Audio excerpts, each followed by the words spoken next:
तो उस समय रात्रि के 8 बज चुके हैं और आप सभी का स्वागत है हमारे इस YouTube channel open study area पर। प्रत्येक दिन हम बिहार बीपीएससी शिक्षक भर्ती के लिए जो है क्वालिफाइंग पेपर हिंदी और अंग्रेजी लेकर के शाम को 8 बजे आते हैं। और यदि आप हमारे चैनल पर नए हैं तो चैनल को सब्सक्राइब कीजिए और डेली बाय डेली हमारे साथ जुड़ने की कोशिश कीजिएगा। तो आज के इस सेशन में एक और प्रैक्टिस सेट हम लेकर चलते हैं हिंदी और इंग्लिश का। इसमें कुल मिलाकर के 30 प्रश्न होते हैं और इसमें आपको हर हाल में 9 अंक मंगाने होते हैं, तभी जाकर आप क्वालिफाइंग करते हैं। और उसके बाद हमारे पास इस वीडियो में जो होगा कुल मिलाकर टारगेट प्रश्न होंगे। 15 प्लस करने वाले लोग अपने आप को सफल मानेंगे। और याद रखेंगे, यदि किसी हिसाब से अगर आप बिहार बीपीएससी टीआरई से संबंधित यदि हिंदी, इंग्लिश या अन्य किसी विषय का ई बुक लेना चाहते हैं तो हमारे दिए गए इस व्हाट्सअप नंबर जो आपके स्क्रीन पर चल रहा है उस पर आप जो है परचेज कर सकते हैं। तो आइए शुरुआत करते हैं। पहले 8 क्वेश्चन देखेंगे, 1 से लेकर के 8 क्वेश्चंस अंग्रेजी के होंगे और उसके बाद 9 से लेकर के 30 नंबर तक क्वेश्चन हिंदी के होंगे। तो पहले 8 क्वेश्चनों में आप कितना सही कर पाते हैं फटाफट आंसर कमेंट करके बताते चलिए। और कितना सही हो रहा है पहले 8 क्वेश्चनों में ये, और अंत में अपना स्कोर ज़रूर हमें कमेंट कर दीजिएगा। पहला प्रश्न है, आई always stand by them, choose the correct passive voice. ये जो एक्टिव वॉइस है इसको पैसिव में चेंज जब किया गया होगा तो आप उसको क्या हो जाएगा, तो आई ऑलवेज स्टैंड बाई देम। तो पहला प्रश्न आपके सामने है, तो इसका सही आंसर हो जाएगा they are always stood by them. याद रखेंगे, I always stand by them, तो यहाँ से they are always stood by them इसका सही आंसर हो जाएगा। यदि आपने भी ऑप्शन नंबर ए चुना है तो आपका 1 अंक यहाँ से बनता है। आइए बढ़ते चलते दूसरे नंबर क्वेश्चन की तरफ। दूसरा क्वेश्चन आपके सामने है, the girls said to the boy I hate you. लड़की ने कहा लड़के से कि मैं तुमसे नफरत करती हूँ। Choose the indirect speech. इसका इनडायरेक्ट स्पीच निम्नलिखित में से कौन सा हो जाएगा? दूसरे का आंसर फटाफट आंसर कमेंट कीजिए। बिल्कुल, जितने लोग ऑप्शन नंबर बी चुन रहे हैं उन सभी का आंसर सही हो जाएगा। The girl told the boy that C hated him. याद रखेंगे, सही आंसर हो जाएगा दूसरे का ऑप्शन नंबर बी, यानी कि the girl told the boy that she hated him, यानी कि दूसरे का ऑप्शन नंबर बी इसका राइट आंसर हो जाएगा। आइए देखते हैं तीसरा नंबर क्वेश्चन आपके सामने है। तीसरा नंबर प्रश्न है कि which is a common noun in given below. निम्नलिखित में से कौन जो है वो कॉमन नाउन के सेंटेंस में आप रखेंगे। कॉमन नाउन किसको कहा जाएगा? तो देखेंगे which is a common noun in given below. निम्नलिखित में से कौन जो है कॉमन नाउन का एक रूप है? काऊ, राम, एलिफेंट। देखिए काऊ जो है एक कॉमन नाउन के रूप में रखेंगे, एलिफेंट एक कॉमन नाउन के रूप में रखेंगे, लेकिन राम जो है एक व्यक्तिगत हो जाएंगे, व्यक्तिवाचक संज्ञा इसको पर्सनल हम कहेंगे। तो इस प्रकार से ये बी को छोड़ दिया जाए तो ये और ये दोनों हो जाते हैं, अर्थात ऑप्शन नंबर डी इसका राइट आंसर हो जाएगा। यानी तीसरे का ऑप्शन नंबर डी हो जाएगा मोर than one of the above. यानी चौथे नंबर क्वेश्चन की तरफ आगे बढ़ते चलते। इसी प्रकार के क्वेश्चन आपके एग्जाम्स में आते हैं, घबराइएगा नहीं। 6 टाइम्स 6 इज इक्वल टू, याद रखेंगे 6 टाइम्स 6 निम्नलिखित में से क्या आंसर आपको देगा? 6 टाइम्स 6 इक्वल टू, तो याद रखेंगे चौथे का ऑप्शन नंबर हो जाएगा, जितने लोगों ने ऑप्शन नंबर सी चुना है उन सभी का आंसर है चौथे का ऑप्शन नंबर सी इसका राइट आंसर हो जाएगा। अगला क्वेश्चन है, mister Samrat Chaudhary is dash MLA, choose the correct article. निम्नलिखित में से एक आपको जो है करेक्ट आर्टिकल चुनने की आवश्यकता है। Mister Samrat Chaudhary is dash MLA, choose the correct article, यानी कि इस ब्लैंक्स के स्थान पर फिल जो क्या करना है उसमें क्या भरेंगे? A and D. तो सबसे पहले इसको हम निकालेंगे MLA। याद रखेंगे, देखने में तो ये कॉन्सोनेंट लग रहा है लेकिन इसका प्रोनाउंसिएशन हिंदी के स्वर वर्ण की तरह है, इसीलिए एन का प्रयोग किया जाएगा। पांचवें का ऑप्शन नंबर बी अगर आपने भी चुना है तो बिल्कुल आपका सही आंसर हो जाएगा। छठा नंबर क्वेश्चन आपके स्क्रीन पर है। छठा नंबर प्रश्न कहता है कि which is not a part of A school. निम्नलिखित में से कौन जो है एक स्कूल का पार्ट नहीं है? ब्लैक बोर्ड, प्लेग्राउंड और इसके बाद eraser, more than one of the above. फटाफट आंसर कमेंट कीजिए। एक बहुत ही शानदार प्रश्न है, which is not a part of A school, यानी स्कूल का कौन पार्ट नहीं है? ब्लैक बोर्ड भी होता है, प्लेग्राउंड भी होता है, इरेजर भी होता है, सबके सब तो होते हैं, यानी कि नॉन ऑफ द एबव इसका राइट आंसर हो जाएगा। क्योंकि हमने पूछा गया है कि नॉट अ पार्ट कौन पार्ट नहीं होता है, इस तरह के सभी के सभी होते हैं। इस तरह के ऑप्शन नंबर ई इसका आप लोगों में से जितने लोगों ने कमेंट किया है उनका सभी का आंसर सही होगा। बहुत सारे लोग इसमें कंफ्यूज हो गए होंगे, मोर than one of the above कर दिए होंगे, तो शुक्रिया, मैंने सॉरी इसके लिए कि अगर आपने ऐसा कर दिया, इसी को तो ध्यान रखना है। Which is synonym of the conservation. Conservation का निम्नलिखित में से साइनोनेम क्या है? इसका आंसर कमेंट कीजिए। Which is synonyms of conservation. तो सबसे पहले कंजर्वेशन का मतलब पता होगा तभी जाकर होगा। कंजर्वेशन का मतलब होता है संरक्षण, तो याद रखिएगा उसी से मिलता जुलता जो वर्ड है निम्नलिखित में से क्या है? सही आंसर है प्रिजर्वेशन जो होगा, प्रिजर्वेशन जो होगा वह कंजर्वेशन का एक प्रकार का साइनोनिम्स है। सातवें का ऑप्शन नंबर ए अगर आपने भी चुना है तो बिल्कुल सही आंसर है। 8वां नंबर क्वेश्चन आपके सामने है कि what is plural of man of war? याद रखेंगे what is a plural of man of war, याद रखेंगे इसका आंसर कमेंट करना है। What is a plural of man of war? Man of wars, men of wars, men of war, या फिर more than one of the above या none of the above. सही answer है इसका कि मैन का मेन कर देते हैं, ए को एन बना देते हैं। इस प्रकार से 8वें का सही आंसर ऑप्शन नंबर सी हो जाएगा। इन 8 प्रश्नों में कितना आप लोगों ने सही किया है फटाफट आंसर कमेंट कीजिए। 8 प्रश्नों में जो भी लाइव सेशन में जुड़े हुए हैं 8 में कितने आपके सही हुए फटाफट इसको कमेंट कीजिए। उसके बाद 9वें नंबर प्रश्न से हम हिंदी की तरफ बढ़ेंगे, जल्दी से जल्दी कमेंट कीजिए। चलिए आगे बढ़ते हैं हिंदी की तरफ। संख्या 9 से लेकर के 30 तक जो होंगे आपके एग्जाम्स में क्वालिफाइंग पेपर में जो होगा वो हिंदी के प्रश्न होंगे, व्याकरण होगा उसमें से जिस भी तरीके से हो, लेकिन 9 से लेकर के 30 नंबर तक क्वेश्चंस बीपीएससी TRE 1 और TRE 2 में भी देखा गया है कि वो हिंदी के होते हैं। तो अब यहाँ से देखते चलिएगा कि अंग्रेजी के बाद ये 9 से लेकर के जो 30 नंबर तक क्वेश्चन है, कुल 22 क्वेश्चन में आप कितना सही कर पाते हैं। 9वां नंबर क्वेश्चन है कि हिंदी वर्णमाला में अन और अह को निम्नलिखित में से क्या कहते हैं? स्वर, व्यंजन, अयोगवाह। उपर्युक्त में से एक से अधिक सही है या उपर्युक्त में से कोई सही नहीं है? फटाफट आंसर कमेंट कर दीजिएगा। हिंदी वर्णमाला में अन और अह को निम्नलिखित में से क्या कहा जाएगा? सही आंसर है कि हिंदी वर्णमाला में अन और अह को अयोगवाह के नाम से जानते हैं। यदि आपने भी ऑप्शन नंबर सी चुना है तो आपका सही आंसर हो जाएगा। आइए बढ़ते चलते हैं अपने 10वां नंबर क्वेश्चन की तरफ और 10वें नंबर क्वेश्चन को थोड़ा सा छोटा करने की कोशिश। और 10वां नंबर क्वेश्चन आपके स्क्रीन पर ये रहेगा कि प्रत्येक शब्द की वर्तनी के सभी वर्गों को उसी क्रम में अलग अलग दिखाना क्या कहलाता है? प्रत्येक शब्द की वर्तनी के सभी वर्गों को उसी क्रम में अलग अलग दिखाने की प्रक्रिया निम्नलिखित में से क्या कहलाती है? 10वें का सही आंसर ऑप्शन नंबर बी। अगर आपने भी वर्ण विच्छेद इसका आंसर चुना है तो बिल्कुल भी आपका आंसर सही हो जाएगा। आप देख रहे हैं open study area YouTube channel. हमें मोटिवेट कीजिए, चैनल को सब्सक्राइब कीजिए और वीडियो को लाइक ज़रूर कर दीजिएगा। जितनी भारी संख्या में आप वीडियो को लाइक करेंगे, चैनल को सब्सक्राइब करेंगे और हमें अपने बारे में ज़रूर कुछ ना कुछ लिखते रहेंगे, हमें मोटिवेट मिलेगा, हम आपके लिए लगातार प्रयास करते रहेंगे। प्रश्न 11वां नंबर कि विस्टा का तद्भव शब्द क्या होगा? विस्टा का तद्भव शब्द निम्नलिखित में से क्या होगा? 11वें का सही आंसर है कि ऊपर्युक्त में से कोई नहीं। विस्टा का जो तद्भव शब्द है वो निम्नलिखित में से कोई नहीं है। 11 का ऑप्शन नंबर ई अगर आपने भी चुना है तो बिल्कुल सही आंसर हो जाएगा। आइए बढ़ते चलते हैं। अगला क्वेश्चन है 12वां नंबर प्रश्न आपके स्क्रीन पर रख देते हैं और 12वें नंबर क्वेश्चन को ध्यानपूर्वक देखिएगा।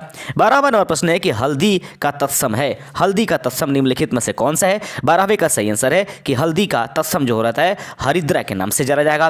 ऑप्शन नंबर बी इसका राइट आंसर हो जाएगा। आगे बढ़ते चलते हैं 13वें नंबर क्वेश्चन की तरफ और 13वें नंबर प्रश्न को देखिएगा ध्यान से। 13 नंबर प्रश्न कहता है कि इलायची का तत्सम शब्द है।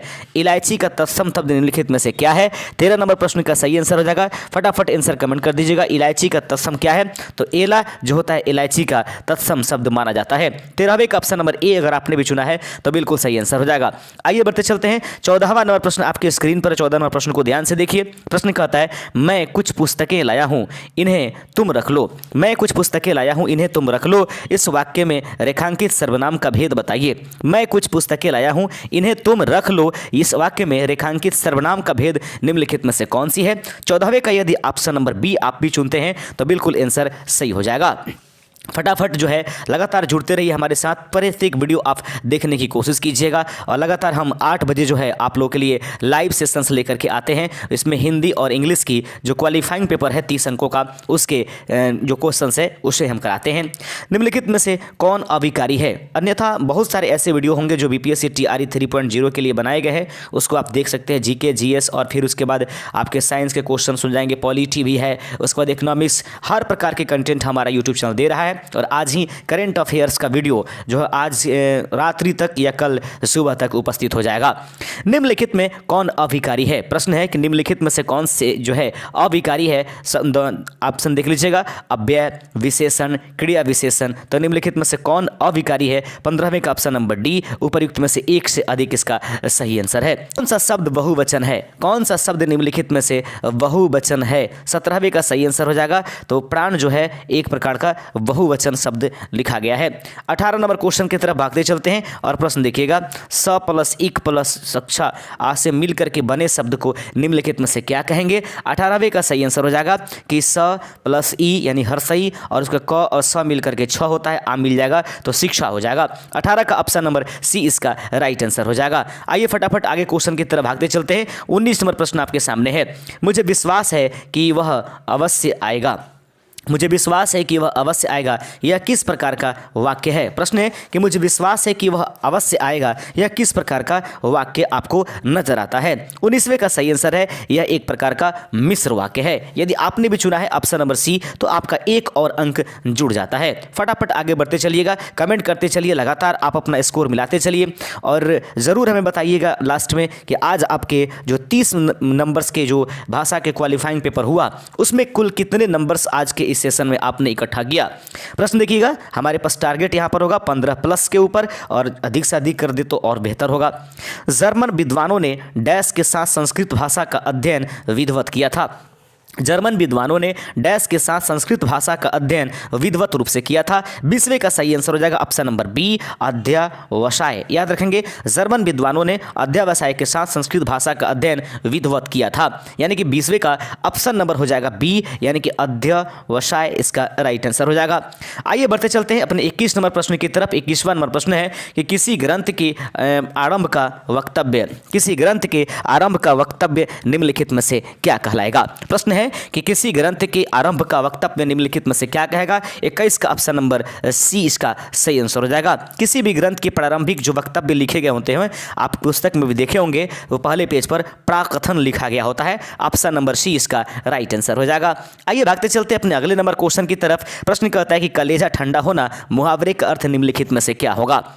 कलेजा ठंडा होना, इस मुहावरे का अर्थ निम्नलिखित में से क्या होगा। 22वें का सही आंसर हो जाएगा। बहुत खुश होना, मर जाना, किसी को कष्ट देना। तो मुझे लगता है कि कलेजा ठंडा होना जो है इसमें से कोई ऑप्शन से सही नहीं लग रहा है, उपयुक्त में से कोई नहीं। कलेजा ठंडा हो जाना का इनमें से कोई भी जो है वो सही आंसर नहीं मिलता है।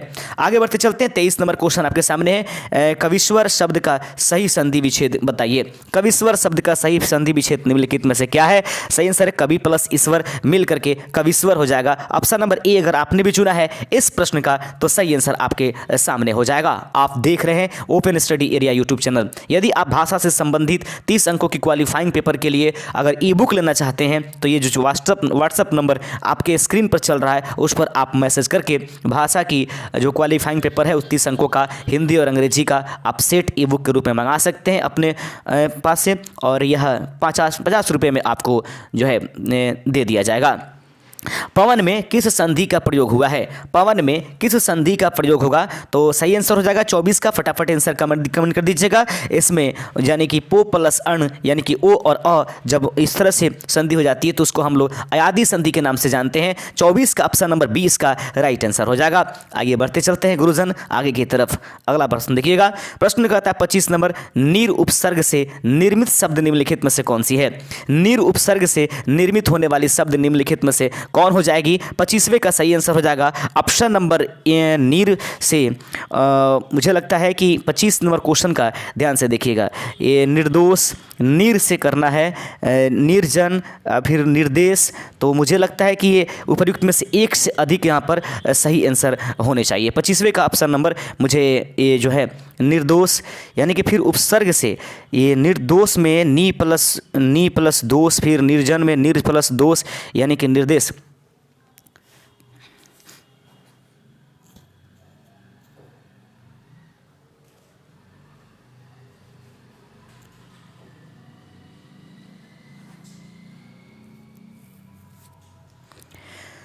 पच्चीसवां नंबर क्वेश्चन आपके सामने है कि निर्देश निर उपसर्ग से निर्मित में से कौन सा शब्द बनेगा। तो निर उपदेश से उपसर्ग से निम्नलिखित में से 1 2 3 जन प्लस नीर फिर नीर प्लस देश और उसके बाद नीर प्लस एक से अधिक इसका सही आंसर हो जाएगा। 25वें का ऑप्शन नंबर डी इसका राइट आंसर मुझे लगता है। आप भी कमेंट करते रहिए। अगला क्वेश्चन है, आज भी रात की डैश संपदा अनेक विदेशियों को आकर्षित करती है। आज भी भारत की डैश संपदा अनेक विदेशियों को आकर्षित करती है। 26 का सही आंसर हो जाएगा धार्मिक, पौराणिक, ऐतिहासिक। तो आज भी भारत की डैश संपदा अनेक विदेशियों को आकर्षित करती है। 26 का सही आंसर ऑप्शन डी मेरी हो जाएगा, उपर्युक्त में से कोई नहीं। जो है भारत की डैश संपदा बताई गई है, इसलिए इसमें से कोई आंसर नहीं हो जाएगा।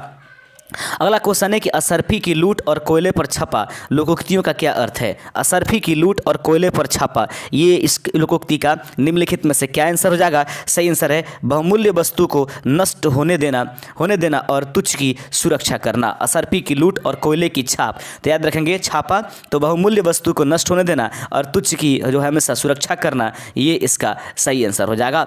अगला क्वेश्चन है 28 नंबर क्वेश्चन के अनुराग बांसुरी किसकी रचना है। अनुराग बांसुरी निम्नलिखित में से किसकी रचना है। सही आंसर है अनुराग बांसुरी जो है नूर मोहम्मद की ये एक रचना हो जाएगा। 28 का ऑप्शन नंबर ए इसका सही आंसर है।